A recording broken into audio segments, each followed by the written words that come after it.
జగన్మోహన్ రెడ్డి గారు మాట్లాడుతూ అంబేద్కర్ విగ్రహాన్ని ఓపెన్ చేస్తే దాన్ని పెద్దరేకమైన తెలుగుదేశం పార్టీ ఓరవలేకపోతుంది అంటున్నారు. ఇందులో ఎంత వాస్తవం? అంబేద్కర్ గారి విగ్రహం ఓపెన్ చేయడం మా అందరికీ కూడా ఆనందకరమైన విషయం, మంచిదే. కానీ ఒక దళితుడు 5 సంవత్సరాల నుంచి కోడికత్తి కేసులో నువ్వు అతన్ని మభ్యపెట్టి నీ మీద దాడి చేయించుకుని అతన్ని జైల్లోంచి నిజాలు బయటకు వస్తాయని నువ్వు అతన్ని 5 సంవత్సరాల నుంచి ఒక సాక్ష్యం చెప్పడానికి కూడా నువ్వు కోర్టుకు వెళ్లకుండా అతన్ని 5 సంవత్సరాలు మగ్గి చూపించావు. ఇట్టా దళితుల మీద ఇది ఒక్కటే కాదు, ఒక దళిత వ్యక్తిని చంపిన ఎమ్మెల్సీని నీ కారులో రోజు పక్కన పెట్టి కూర్చుని తిప్పుతున్నావు.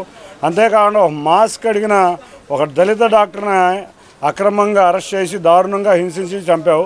ఇటువంటి ఎన్నో అక్రమాలు దళితుల మీద చేశావు. 27 పథకాలు దళితులకు చెందిన 27 పథకాలు రద్దు చేశావు.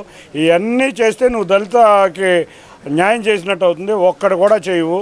ఇవాళ దళితకి ఇవాళ బడ్జెట్లో కూడా నిధులు కట్ చేశావు. కాబట్టి ముందు దళితుల మీద ప్రేమ ఉంటే ఇవన్నీ చేసి చూపించు, దళితుల మీద దాడి తగ్గించు. దళితులను చంపిన వాళ్ళని పక్కన పెట్టుకు తిరగడం మానే. నువ్వు ఏదో విగ్రహం పెట్టగానే నేను దళిత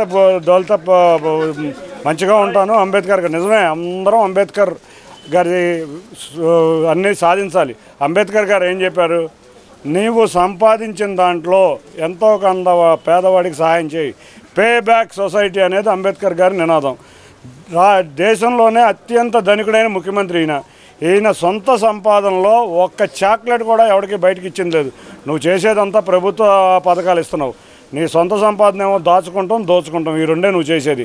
కానీ నువ్వు ఒక దళితుడికే కాదు ఎవ్వరికి పేదవాడికి సహాయం చేసిన పాపాను పోలేవు.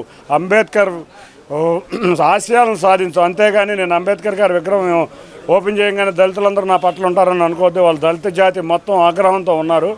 నీకు ఇంకొక విషయం చెబుతున్నా, నీ దగ్గర మేము ఒక వ్యక్తిని దళితుని అవమానించినందుకు మా పార్టీలోంచి పంపించేసాం. అటువంటి వ్యక్తికి ఎంపీని కూడా అనౌన్స్ చేసాం. ఇదేనా నీకు దళిత జాతి మీద ఉండే గౌరవం అని చెప్తున్నాం. ముందు అటువంటివన్నీ మానుకుని ప్రజలకి దళితులకి సేవ చేయమని జగన్ రెడ్డి నేను హెచ్చరిస్తున్నాను. సార్, ఇదే విధంగా ఇదే కంపలగూడలో మాట్లాడుతూ చంద్రబాబు నాయుడు గారు నా మీద పోటీ చేసిన సరే 3 లక్షల మెజార్టీతో నేను గెలుస్తానని చెప్పేసి మాట్లాడుతున్నారు. ఆయన వ్యాఖ్యలు మీరు ఏ విధంగా చూస్తున్నారు? ఏసీ రూమ్లో కూర్చుని గోల్ఫ్ ఆడుకుని ప్రజల సమస్యలు తెలియని వ్యక్తులు 2019 నుంచి 2023 వరకు ఫట్టుమని 10 గ్రామాలు తిరగని వ్యక్తులు వీళ్ళందరూ కూర్చొని చెప్పేది ఏంటంటే 3 లక్షల ఓట్లతో వస్తుంది. అతను ప్రజా జీవితంలో ఘోర పరాజయం పొందబోతున్నాడు.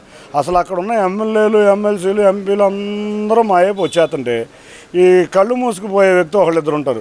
ఇంకోటి ఏంటంటే వీళ్ళందరికీ వెళ్ళినాక ఒక ఫ్యాషను, చంద్రబాబు నాయుడు గారిని తిడితే జగన్మోహన్ రెడ్డి నన్ను బాగా చూసుకుంటాడు, నాకేయో కోరికలు తీరుస్తాడని. జగన్మోహన్ రెడ్డి ఇతను పెద్ద ఊసరవెల్లిని అతను కూడా అర్థమైంది. అతనికి ఎందుకంటే ముందు ఊసరవెల్లి కాబట్టి ఇట్లాంటి వాళ్ళని బాగా కనిపెట్టాడు. ముందు నువ్వు సీటు తెచ్చుకో, తర్వాత మిగతా చంద్రబాబు నాయుడు గారు ముందు నన్ను దాటుకుని నువ్వు ఎక్కడికన్నా వెళ్ళు, మా కార్యకర్తలను దాటుకుని ఎక్కడికన్నా వెళ్ళు. మా నాయకుడు సీన్ లేదు, అంత సీన్ లేదు నీకు.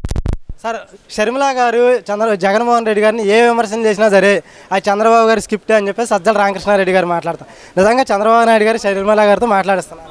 అసలు సిగ్గుందా? సొంత చెల్లిలే కదా, ఆవిడ ఆస్తిని కూడా దొబ్బేసావు.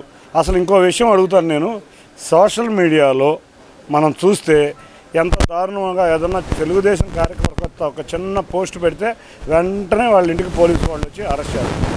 అదే సోషల్ మీడియాలో నీ తల్లి మీద, నీ చెల్లి మీద దారుణంగా పోస్టులు పెడుతుంటే ఒక్కడి మీద యాక్షన్ చేస్తారు. లేదంటే ఈ ప్రభుత్వం వాళ్ళందరినీ ఎంకరేజ్ చేస్తుంది. నీకు అక్కడే అర్థమైపోతుంది. అంటే ఇంత దారుణమైన పోస్టులు పెడతా, ఆవిడకి ఇవ్వాల్సిన ఆస్తి ఏదో ఆవిడకి ఇస్తే నీ మీదకి రాదు కదా.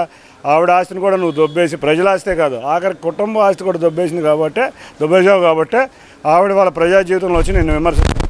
సొంత చెల్లి నీ ఎదుగుదల కోసం, నీవు ముఖ్యమంత్రి అవడం కోసం పాదయాత్ర చేసిన వ్యక్తి బయటకు వచ్చిందంటే ఇవాళ బాగా అర్థమవుతుంది ప్రజలకి, రాష్ట్ర ప్రజలకి ఇదంతా దుర్మార్గుడు.